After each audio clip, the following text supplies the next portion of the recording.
Bismillahirrahmanirrahim. Assalamualaikum warahmatullahi wabarakatuh. Perkenalkan, saya Agung Darmaji, mahasiswa Hubungan Internasional Universitas Lampung. Pada kesempatan kali ini, saya akan menjelaskan tentang hubungan internasional dalam Islam. Yang pertama, latar belakang hubungan internasional dalam Islam.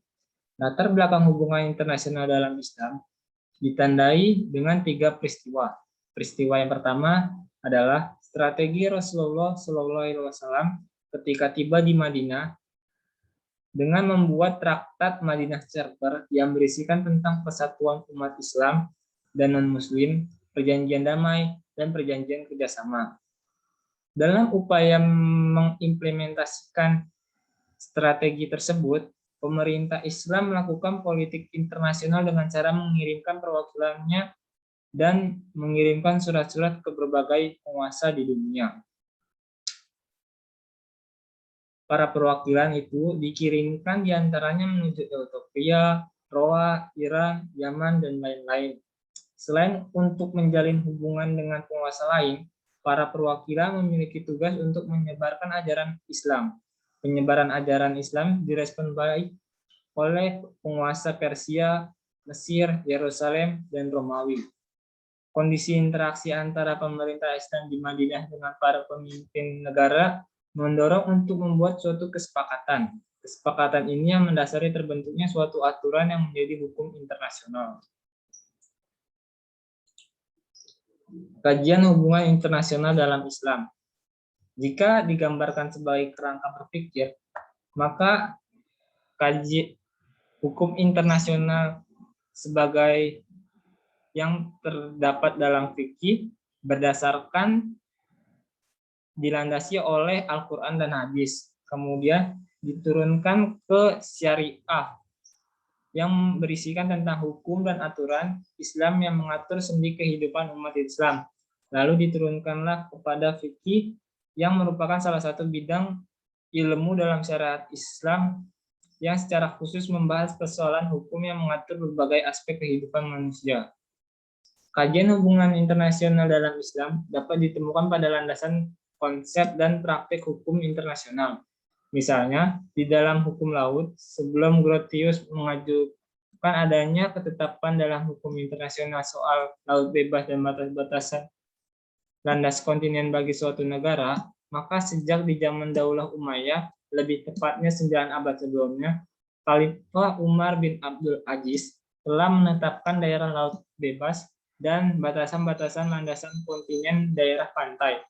Khalifah Umar bin Abdul Aziz berlandaskan pada Quran Surah Al-Baqarah ayat ke-85-86 yang melarang menghalangi pelayaran di lautan bebas dan menarik bea cukai, terkecuali apabila masuk daerah landasan kontinen sesuai dengan Fakta Perjanjian Internasional yang telah disepakati antara bangsa-bangsa mengenai daerah lautan tertutup.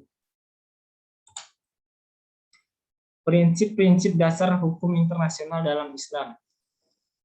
Prinsip-prinsip dasar hukum internasional dalam Islam dapat ditemukan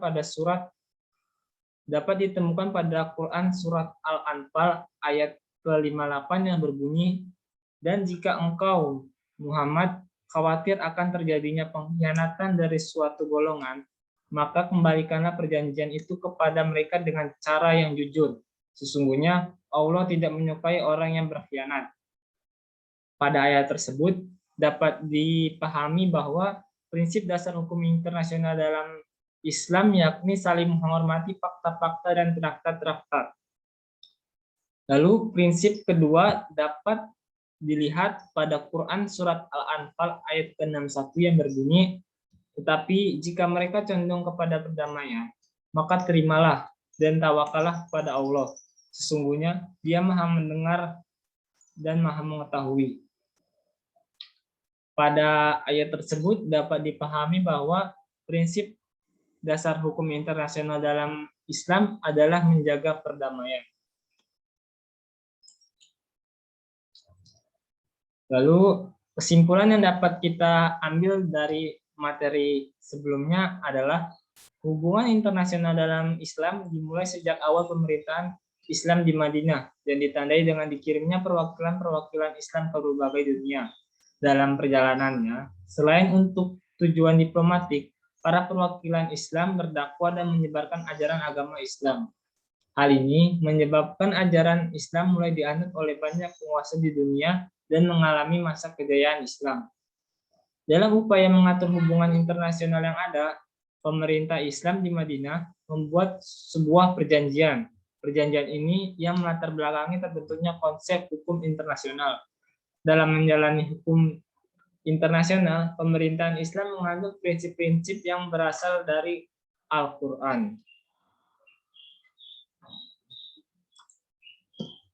Demikianlah presentasi yang dapat saya sampaikan. Kurang lebihnya mohon maaf. Lillahi taufiq wal hidayah. Wassalamualaikum warahmatullahi wabarakatuh.